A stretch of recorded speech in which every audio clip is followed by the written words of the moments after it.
only go to investors that really understand your market, that have a deep connection with the problem that you're solving. Because just because somebody has money doesn't mean that they're going to be emotionally invested into what you're doing, and it's very important that they are.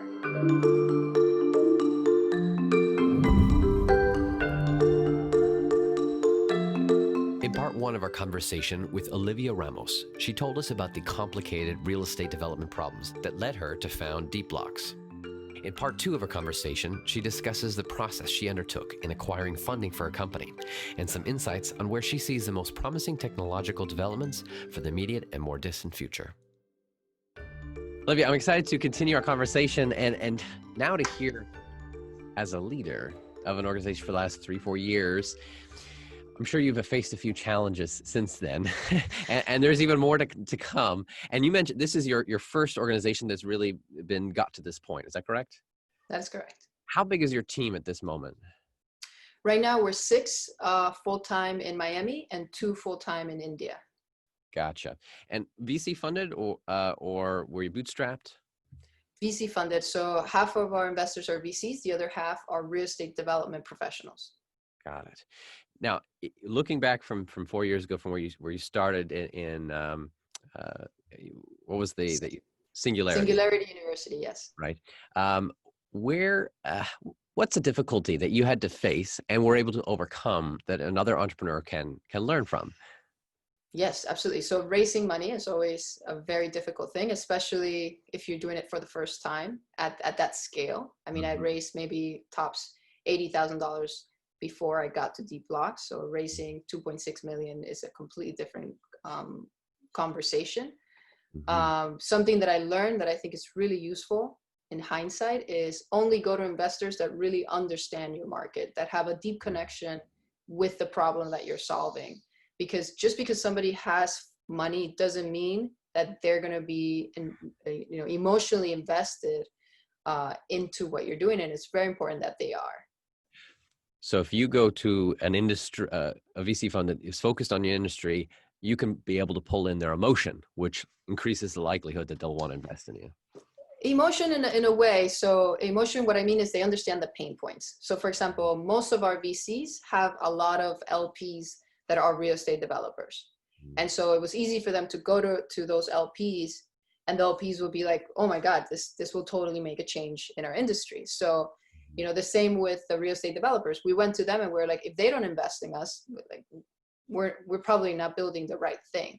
But as soon as they saw a 3D model changing and the financial model changing as they're just toggling a few sliders, they invested. So we knew right away that validated the problem we're trying to solve. And we learned after speaking to prominent doctors, prominent scientists, that the only people that were going to invest were real estate development professionals. Got it, because they understood the problem. You have to understand it, yeah. So looking forward then to the vision that you're trying to realize and make happen, what hurdles do you see that are going to be in your way in order to accomplish that? I mean, learning as an entrepreneur that is very product oriented. It's important that I know and that other CEOs know that maybe you're not the best at sales. And for now, I think but the biggest challenge is shifting that energy towards sales and marketing and go to market. And that's something that I didn't think about going into this, because I just was in love with the problem and really wanted to solve it. And then it got to the point where everybody's asking, well, you have a great product now, when are you going to sell it? And I hit a wall and I was like, oh my God, I've never sold anything in my life. I mean, I've raised money, but that's different. So now I'm, sort of going in through this process of learning how to sell, and it's not that hard, but it is something that you have to be intentional about. And I think that might be hard for entrepreneurs and CEOs that are very product driven.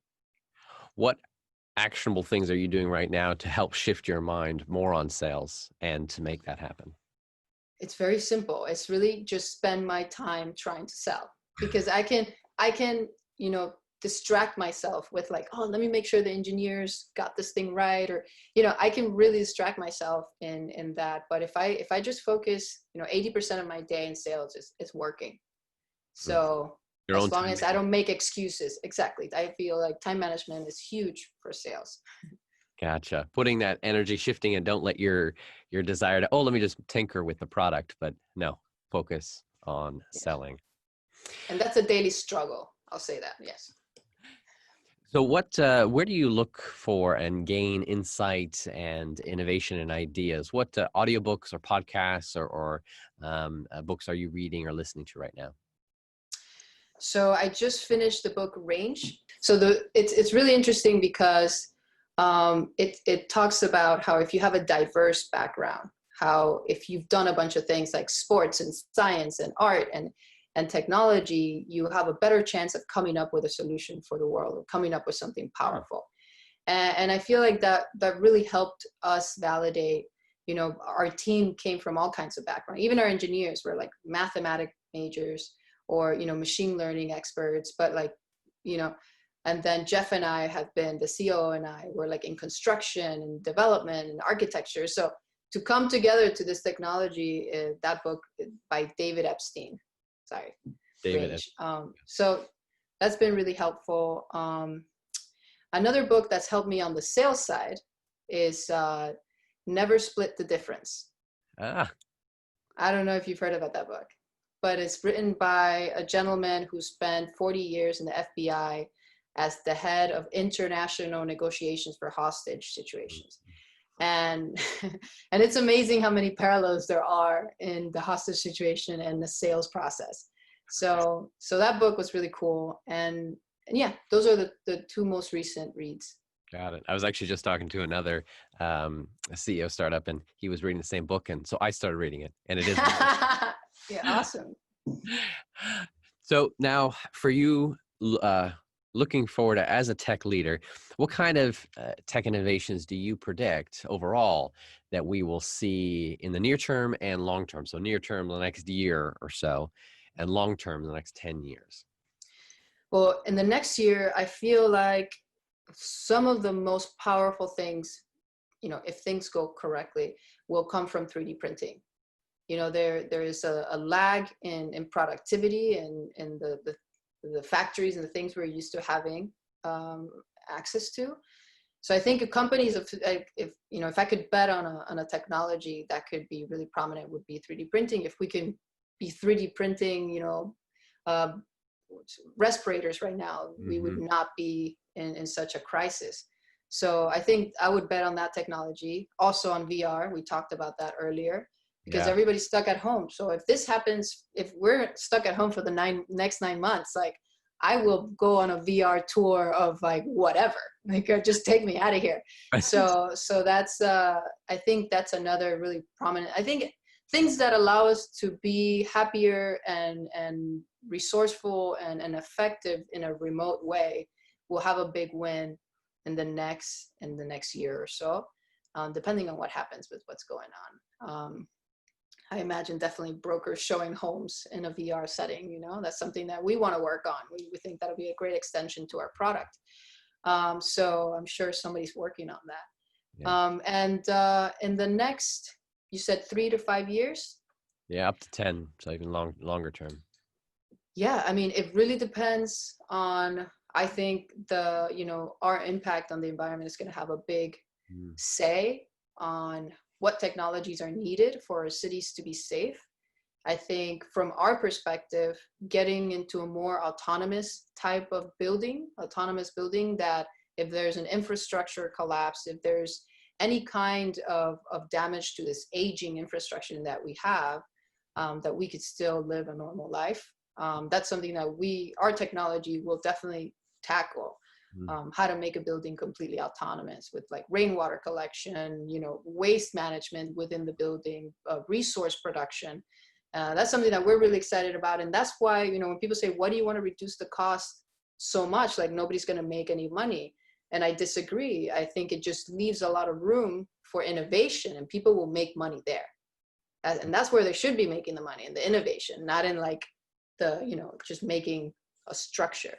So from the perspective of cities, that's where I see the future. And 3D printing is going to have a huge say on that. Like I said, we want to press a button and have a building 3D printed, or have a fleet of robots come and like that's no offense to humans, but we need good, cheap products faster. So we at least should have that option. Mm-hmm. Cheap products faster.